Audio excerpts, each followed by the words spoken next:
안녕하세요. 김은주 튜터링 센터 김은주 선생님입니다.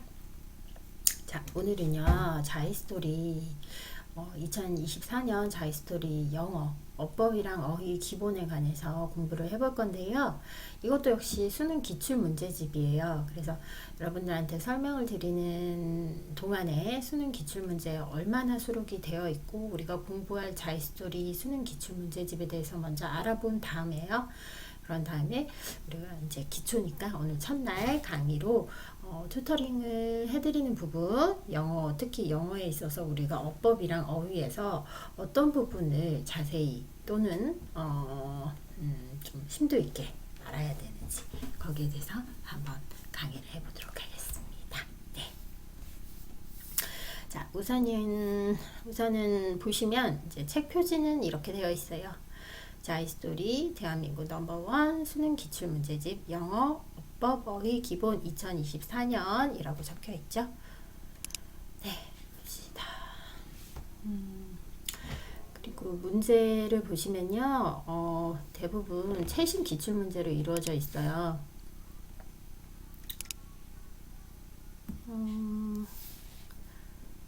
최신 18개년 고1 학력평가 어법 문제를 수록을 해놓고 그 다음에 그 수록된 어휘 전 문항 수록 문제를 보면은 232제 232문제 말씀을 드리는 거죠.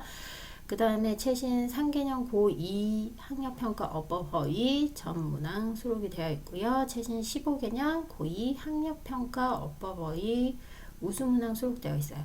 이 전국 연합 학력 평가는 거의 수능 기출의 기본적인 유형을 바탕으로 문제를 이제 변형해서 낸 것이기 때문에 거의 수능 기출에 가깝고요. 이 문제들을 여러분들이 처음부터 끝까지 다 풀어보시면 선생님 튜터링을 받으시면서 이렇게 같이 하시면 훨씬 더 영어에 탄탄한 기초가 잡힐 것 같아요. 그러면 본격적으로 우리가 어법어의 기본 문제 구성표 한번 볼게요.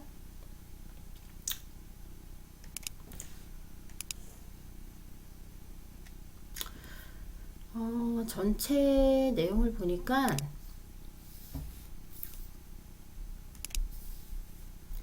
볼게요.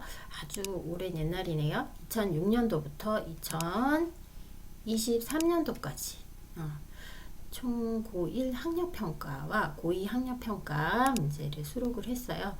고1 학력평가 문제는 232문제, 그 다음에 고2 학력평가 문제는 75문제, 그 다음에 내신이랑 학력평가 기출 변형해서 63문제 이렇게 해서 총 370문제에다가 개념 확인 문제까지 합쳐서 전체 443 네, 이렇게 문제를 준비를 해놨습니다.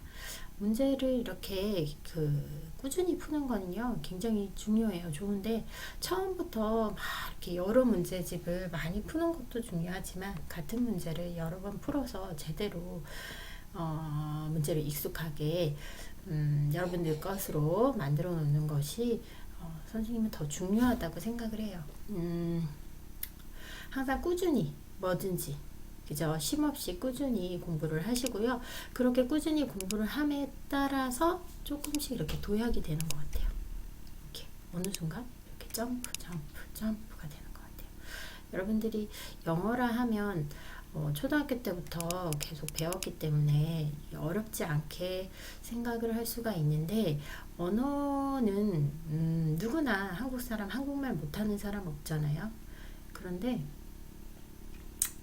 막상 내가 한국 사람인데 한국말을 못하지는 않은데 한국어 능력 평가 시험을 국어 능력 평가 한국어 능력 평가 시험을 보면 내가 한국 사람이 아닌가 봐. 나 왜 이렇게 국어 성적도 제대로 못 봤지? 이렇게 돼요. 근데 그것이 이제 실제 언어 능력과는 좀 다른 것이다 라고 말을 하기는 하는데요. 그래도 우리가 지금 고등교육에서 어법과 어휘 기본 문제를 다루는 데서는 반드시 그 기본적인 어법과 어휘 능력을 갖추는 거기 때문에 초등학교 때 국어 공부를, 언어 공부를 어떻게 했느냐가 굉장히 큰 영향을 미치는 것 같아요. 그래서 초중 고등학교를 초중고등학교를 이렇게 가는 동안에 초등학교에서 고등학교까지 그냥 이렇게 껑충 넘어가는 경우도 많이 봤어요. 이 이유가 뭐냐면 어법하고 어휘 때문인 것 같아요. 이 초등학교 때 굉장히 이 어법과 어휘에 관해서 탄탄하게 실력을 다져놓고 그 다음에 기본적인 언어 생활 자체가 달랐던 사람은 이 고등어법 어휘도 쉽게 넘어오더라고요. 예, 그래서 어려서 우리가 어떻게 이제 공부를 하는 분위기에서 잘하느냐가 이 언어에서는 굉장히 중요한 영향을 미치는 것 같아요. 네. 이제 다른 과목보다 언어 영역이라고 하는 것, 어법과 어휘라고 하는 것은 국어도 그렇고 영어도 그렇고 선생님 생각에는, 그리고 선생님이 지금까지 많이 배워온 학문을 기초로 보면 항상 태어나서 초등학교까지 완성되는 어법과 어휘가 기초가 돼서 고등학교까지 다 오고요. 그 다음에 어려서부터 이 독서를 기반으로 한 어법과 어휘 생활이 기초가 제대로 된 친구들은 고등학교를 너무 쉽게 공부를 한답니다. 네. 그렇게 알고 다음 공부를 해볼게요. 근데 선생님, 저희는 초등학교 때 거의 그냥 별로 언어라던가 책도 읽어본 적도 없고요. 뭐 그런 언어에 대한 기본적인 상식도 잘 없고, 어떻게 공부를 해야 되는지 전혀 기초가 없어요. 우리는 뭐 그냥 말만 해댔을 뿐이지 그런 게 뭔지 모르겠어요. 이런 친구들도 있어요. 근데 선생님 말씀드린 건 뭐냐면 관심도예요. 관심도. 말을 잘 안 해요. 우리는 집안 환경 자체가 말도 잘 안 할 뿐더러 언어 생활이라던가 책을 읽을 기회도 별로 없었어요. 우리는 거의 집에 들어오면 청소 정리정돈하고 바르게 생활하고 아침에 밥 먹고 학교 가서 또 학교에서 정리정돈하고 수업 듣고 이렇게 하는데, 생각보다 언어 영역에 크게 관심이 있었더라도 잘 못했어요. 왜 그럴까요? 선생님은 튜터로서 말씀드릴게요. 선생님 많은 학생들을 1년 넘게 튜터를 해봤는데요. 튜터를 한 결과 느낀 결과는 뭐냐면 관심도예요. 언어라는 것. 언어라고 하는 거는 기본적으로 우리가 사회적 약속이라는 건 아시죠? 사회적 약속이기 때문에 이 관심도라는 것이 굉장히 중요한 것 같아요. 어떤 관심을 갖느냐, 그리고 기본적으로 이 관심을 갖는다 해도 나하고 맞지 않으면 관심을 가질 수가 없어요.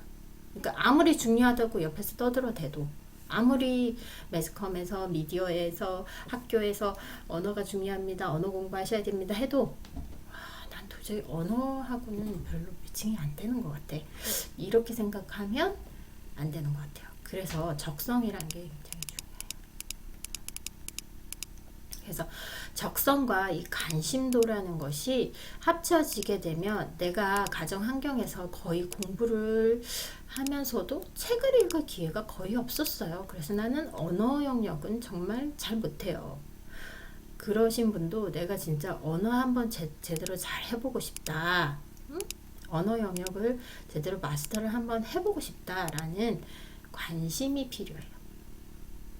그 관심을 제대로 가지시면 난 도저히 언어랑은 적성이 안 맞아.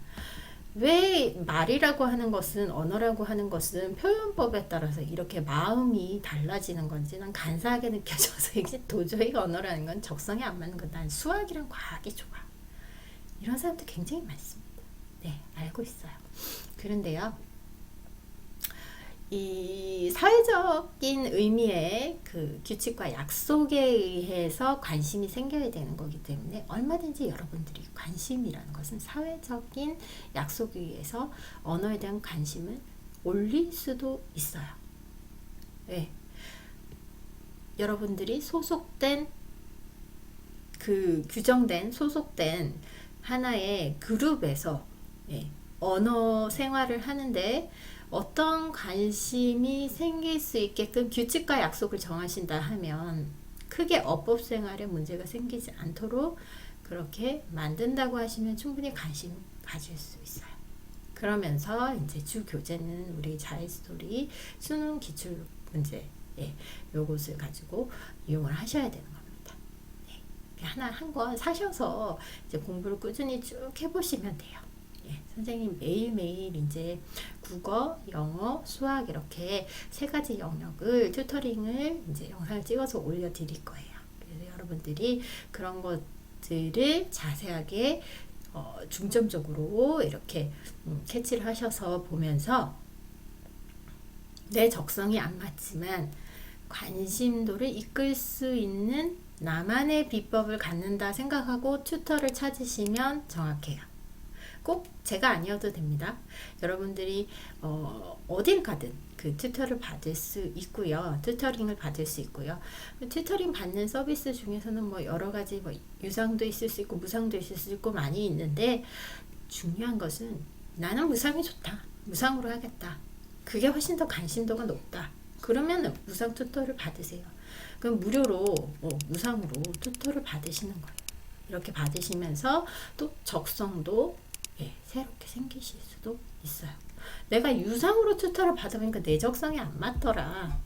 관심도도 떨어지고 막 스트레스 쌓이고 기분 안 좋더라. 네, 그러면 그냥 무상 튜터를 받으시고요. 무상 튜터를 받으시면서도 자신과의 약속을 꼭 관심도와 연관시켜서 이끌어 가셔야 됩니다. 중간에 간두시는 거는요. 유상으로 하든 무상으로 하든 별 효과가 없다는 겁니다. 물론 처음부터 안 하시는 것보다는 낫습니다. 네. 네, 그렇습니다. 네, 저는 이제 수업할 때 선생님이기 때문에 그렇게까지 메이크업 많이 하지는 않아요. 그래도 그렇게 못생긴 얼굴은 아니기 때문에 이렇게 캠을 켜놓고 하는데요. 이제 수업 중에서는 굳이 이제 그럴 필요가 없어서 네, 캠을 꺼놓고 수업을 할 거거든요. 본격적인 수업은요, 문장의 구성 요소부터 시작할 거예요. 구와절, 종속절, 이런 것들. 구에는 명사구, 형용사구, 그 다음 부사구, 이런 것들이 있다. 우리가 중학교 때부터 꾸준히 계속 공부했던 부분이고요. 그런 키포인트만 짚고서 바로 문제풀이로 들어갈게요. 그러면 5분 휴식하고요. 바로 다음 문제풀이 들어가겠습니다. 감사합니다.